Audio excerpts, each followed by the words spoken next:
गेंदा सेठ की पत्नी अपने घर के बाहर टहलते हुए बड़बड़ा रही थी। पता नहीं इस भुक्कड़ सेठ से कब छुटकारा मिलेगा। मेरा पति तो मेरे लिए मुसीबत बन गया है। तभी गांव का एक व्यक्ति गेंदा सेठ की पत्नी के पास आकर बोला,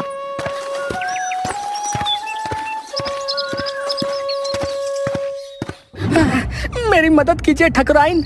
अरे मुझे तो खुद मदद की आवश्यकता है। मैं तुम्हारी क्या मदद करूंगी?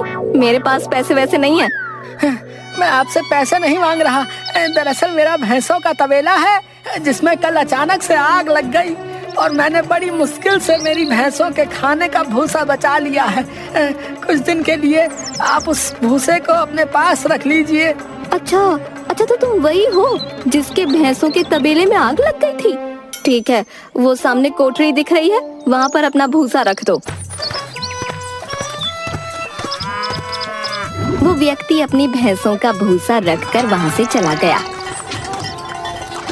गेंदा सेठ की पत्नी जैसे ही अंदर गई कि तभी गेंदा सेठ उससे क्रोधित होकर बोला, अरे तुमसे कितनी बार कहा है कि मुझे समय पर भोजन दे दिया करो।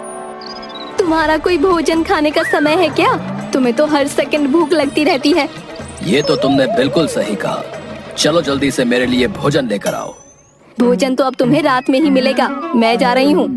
कहाँ जा रही हो? पड़ोस की ताई का मुन्ना बीमार है, उसे देखने के लिए। इतना कहकर गेंदा सेठ की पत्नी घर से बाहर निकल गई। हे भगवान, अब मैं क्या करूँ? ये तो चली गई और मेरा भूख के मारे दम निकला जा रहा है। गेंदा सेठ अपने घर से बाहर निकला और बेचैनी से टहलने लगा। तभी उसकी नजर घर के बाहर बनी हुई कोठरी पर पड़ी। अरे दरवाजे की कुंडी कैसे खुली हुई है? गेंदा सेठ कोठरी के अंदर आ गया और भूसे को देखकर बोला, है? इतना सारा भूसा? लगता है मेरी पत्नी भोजन का इंतजाम करके गई है। वो मुझे सरप्राइज देना चाहती होगी। चलो आज इस भूसे का भी स्वाद चखकर देख लेते हैं। बहुत सारा भूसा चट कर गया। अरे वाह, मजा आ गया। तभी मैं कहूँ ये भैंसें भूसा खाकर शांत कैसे हो जाती हैं। अब इतना स्वादिष्ट भोजन खाएंगी तो उन्हें मजा तो आएगा ना।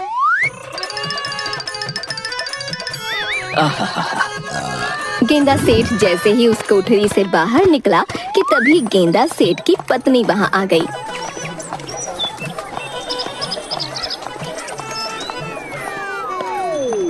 अब तुम तो पड़ोस की ताई के मुन्ना को देखने गई थी। अब तुम इतनी जल्दी कैसे आ गई?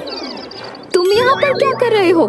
मैं उसे देखने गई थी, ना कि वहाँ रहने के लिए गई थी। इतना बोलकर गेंदा सेठ की पत्नी कोठरी के अंदर घुस गई।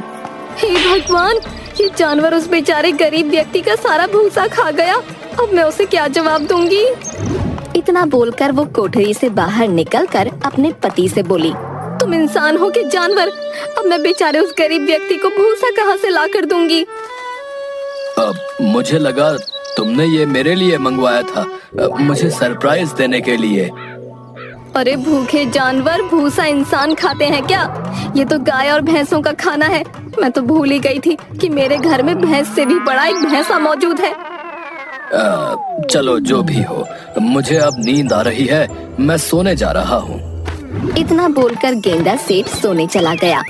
इधर जंगल में एक पेड़ के नीचे बहुत सारे साधु एकत्रित होकर भोजन कर रहे थे कि तभी उनकी थाली से एक एक करके भोजन अचानक गायब होने लगा। एक साधु क्रोधित होकर बोला, किसने इन साधुओं का भोजन चुराने की हिम्मत की है? जो भी है सामने आओ, नहीं तो जलाकर भस्म कर दूंगा।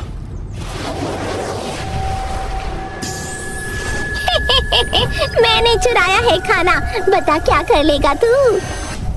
तुझे शर्म नहीं आती साधुओं का भोजन चुराने में? मुझे भूख लगी है। तेरी भूख से तो सारा जंगल परेशान है। तू आधा जंगल खा चुकी है चुड़ैल। अब मैं क्या करूं? मुझे भूख ही इतनी लगती है कि मैं अपने आप को कई वैद्य और हकीमों को दिखा चुकी हूँ, मगर कोई फायदा नहीं हुआ। तुम तो बहुत पहुँचे हुए तांत्रिक साधु लगते हो, तुम ही कोई चमत्कार करके दिखा दो। साधु क्रोधित होते हुए चुड़ैल से बोला, एक उपाय है, जिस दिन तुझे तुझसे भी बड़ा भुक्खड़ मिल गया और उसने तुझे भोजन की प्रतियोगिता में हरा दिया, तो तेरी भूख उसी दिन खत्म हो जाएगी। तो फिर ऐसा नामुमकिन है, जितनी बड़ी भुक्खड़ मैं हूँ उतना बड़ा भुक्खड़ संसार में कोई हो ही नहीं सकता। चुड़ैल की बात सुनकर साधु के होठों पर एक रहस्यमयी मुस्कान आ गई। ये तेरी गलत फहमी है चुड़ैल। इस संसार में एक और भुक्कड़ है जिसका कोई मुकाबला नहीं। कौन है वो? मैं तुझे इंसानी रूप में उसी गांव में भेज रहा हूँ, टुनटुन के रूप में। नियति तुझे खुद उससे मिला देगी। जब तू उससे मिलेगी तो तेरा ज्यादा खाने का घमंड टूट जाएगा। चुड़ैल ने अपने आप को गेंदा सेठ के गांव में पाया, मगर इंसानी शरीर में। अरे साधु को कोई इंसानी शरीर नहीं मिला था क्या? उस साधु ने तो मुझे वाकई एक टुनटुन में परिवर्तित कर दिया। दरअसल साधु ने चुड़ैल को एक मोटी औरत के रूप में परिवर्तित कर दिया था। तभी चुड़ैल की नजर एक शादी समारोह पर पड़ी। अरे मालूम होता है यहाँ किसी का विवाह हो रहा है। खाने की कितनी अच्छी अच्छी खुशबू आ रही है। जंगल के पत्ते खाकर तो मेरा मुंह कड़वा हो गया था। आज खाऊंगी स्वादिष्ट भोजन। इतना कहकर चुड़ैल सीधे शादी समारोह में घुस गई और खाने के लिए बैठ गई। तभी लड़की के पिता उस चुड़ैल के पास आकर बोले, आपको कभी इस गांव में देखा नहीं। क्या आप बारातियों के साथ आई हैं क्या? बदतमीज आदमी, तुम्हें अतिथि से बात करने की तमीज नहीं। अरे जब मैं यहाँ बैठी हूँ तो जरूर लड़की वाली होंगी ना। अरे आप तो बुरा मान गई हैं। इतना बोलकर वो एक व्यक्ति से बोला, अब इनके सामने भोजन की थाली परोसो और इनका ध्यान रखना। हाँ? उस व्यक्ति ने भोजन की थाली चुड़ैल के सामने परोस दी। बड़ा स्वादिष्ट भोजन है। रसगुल्ला, दाल मखनी और कटहल की सब्जी, साथ में देसी घी की पूड़ियाँ भी। आज तो मजा आ जाएगा। इतना बोलकर चुड़ैल खाना खाने में जुट गई, मगर कुछ ही देर में चुड़ैल ने आधे बारातियों का खाना खा लिया। बारात में हाहाकार मच गया। लड़की का पिता चुड़ैल के पास आकर बोला, अरे कितना खाओगी तुम? हैं? मैंने तुम्हारे बारे में पता किया है, तुम बारात के साथ नहीं आई हो। मुझे भूख लगी है और भोजन चाहिए। तुम तो हमारे गांव के गेंदा सेठ से भी 2 हाथ आगे लग रही हो। पहले ही हम गेंदा सेठ से परेशान थे और अब ऊपर से तुम आधमकी। अरे कौन हो तुम? लड़की के पिता की बात सुनकर चुड़ैल के दिमाग में उस साधु की बात घूम गई और वो अपने मन में बोली, लगता है ये वही गेंदा सेठ है जिसके बारे में वो साधु बता रहा था। तभी चुड़ैल उठकर खड़ी हो गई और सीधे वहाँ से चली गई जहाँ पर भोजन बन रहा था। साधु ने मुझे इंसानी शरीर जरूर दिया, मगर मेरी शक्तियाँ अभी भी मेरे पास है, जिन्हें मैं महसूस कर सकती हूँ। चुड़ैल ने एक बड़ा बर्तन उठा लिया और सारे बारातियों का खाना खा गई। मुझे टक्कर देने वाला इस संसार में कोई है ही नहीं। इतना बोलकर चुड़ैल गायब हो गई। हाय, मैं लुट गया, मैं तो बर्बाद हो गया। सारे बारातियों का खाना खा गई। पता नहीं कौन थी वो। लड़की का पिता सर पीट कर बाहर रो रहा था कि तभी गेंदा सेठ की पत्नी वहाँ आकर बोली, अरे क्या हुआ? काहे को हलक फाड़ फाड़ कर चिल्ला रहे हो? अरे तुम्हें क्या बताओ, एक टुनटुन जैसी दिखने वाली मोटी औरत घुस आई और बारातियों का सारा खाना खा गई। क्या? ऐसा कैसे मुमकिन हो सकता है? जहाँ तक मैं जानती हूँ ये काम तो सिर्फ मेरा पति ही कर सकता है, जिसे मैंने आज घर में ताला लगाकर बंद कर दिया है ताकि वो गलती से तुम्हारे यहाँ पर ना आ जाए। तभी वहाँ पर गांव का मुखिया आकर बोला,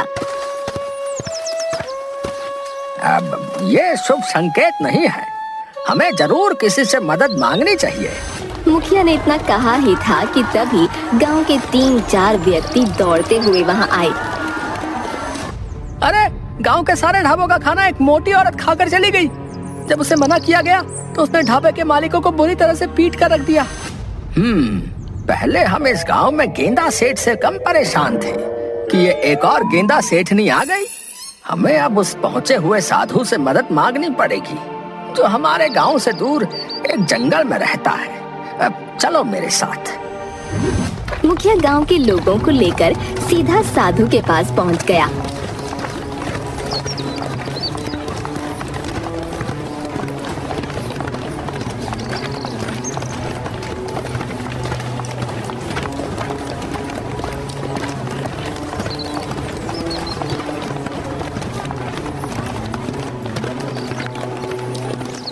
साधु रहस्यमयी अंदाज में मुखिया को देखकर मुस्कुराता हुआ बोला, क्या बात है मुखिया, बड़े चिंतित लग रहे हो? अब हमारी मदद कीजिए साधु महाराज। हम पहले ही गेंदा सेठ से बहुत ज्यादा परेशान थे और ऊपर से अब टुनटुन, ऐसे में तो हमारा पूरा गांव अनाज से खाली हो जाएगा। दरअसल वो एक चुड़ैल है और उस चुड़ैल को मैंने ही तुम्हारे गांव में भेजा है। अब क्या बात कर रहे हैं साधु महाराज? उस चुड़ैल को यहाँ भेजने के बजाय आप क्यों ना गेंदा सेठ को ही उस चुड़ैल के पास जंगल में भेज देते?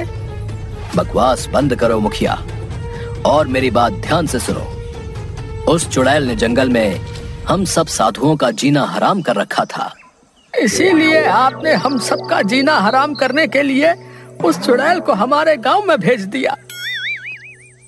मुझसे मदद मांगने आए हो या मुंह चलाने आए हो?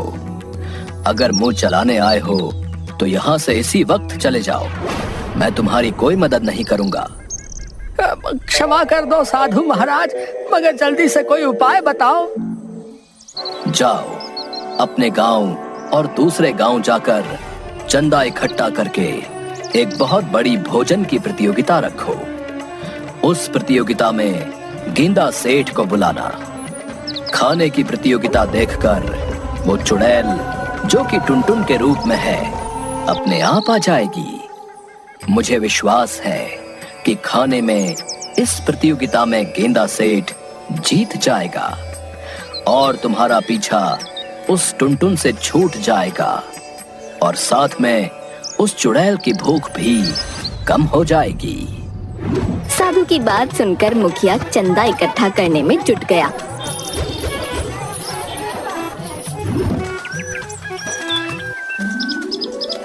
अगले दिन बहुत बड़ी प्रतियोगिता रखी गई। उस प्रतियोगिता में तरह तरह के भोजन रखे गए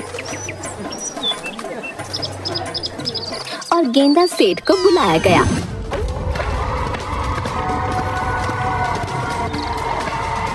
अरे वाह वाह, मुझे नहीं पता था कि मेरे गांव के वासी मुझसे इतना प्रेम करते हैं।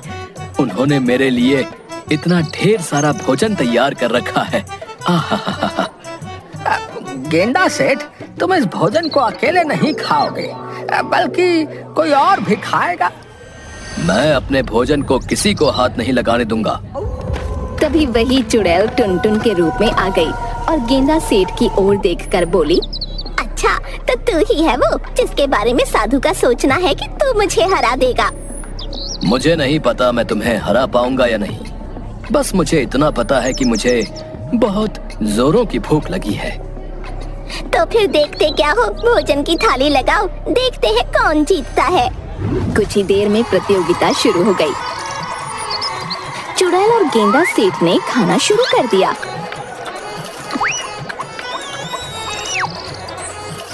दोपहर तक भोजन समाप्त हो गया। गेंदा सेठ मुखिया से बोला, तुमने अपनी भोजन की प्रतियोगिता में बस इतना ही खाना रखा था। अभी तो मेरा कुछ भी भला नहीं हुआ। जाओ और भोजन का इंतजाम करो।